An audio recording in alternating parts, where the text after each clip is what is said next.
Keme pagu që gjobë, jo mërë se pagu jo nëse ka tjetëri kjerën. Para me nëtë ashtë të diku ja bën një të mirë, ja jep kjerën edhe jep njonit, jep ati. Detyron të shpis me ta nalë kjerën më s'me adhon kërkuna. Prej datës 3 prill, pra prej sot, dënimet që i merrin trafik kanë me ju artë të dera e shpis.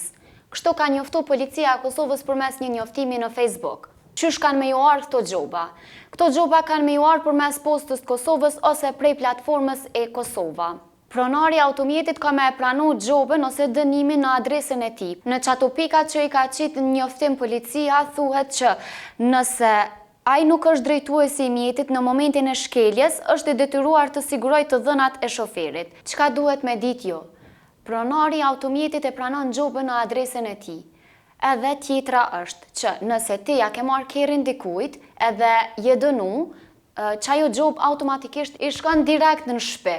Që i bjen, ai do të mu marrë me qatë gjobë që ti e ke marrë në trafik, e jo ti që e kon të e vëzit kjerën e ti. Jënë edhe disa lehtësira për juve si qytetar. Nëse e paguni dënimin ose gjobën në afatin kohor, 50% keni zbritje. Tjetra është që nëse nuk pajtojni me që gjobë keni drejt mu anku, nëse është e drejt ose jo si pas mendimit juve. Qka është diçka interesant me ditë dhe që s'duhet me ju ikë kurse është që nëse e keni shit një kerë, duheni gjithçysh me shku me njoftu autoritetet edhe me hek me transferu pronësin që mi shmong që të gjobat që ju vinë prej dikujt që tash e ka ose e posedon kerrin që te e ke pas ma herët edhe mos me pas shqetësimet pa nevojshme. Po dhe se shqetësimi pa nevojshëm është kur ja shati dikuj kerrin edhe me të thirr tash dikush me thonë hej, keme pagu që gjobë, jo mërë se pagu jo nëse ka tjetëri kerrin, apo kupton?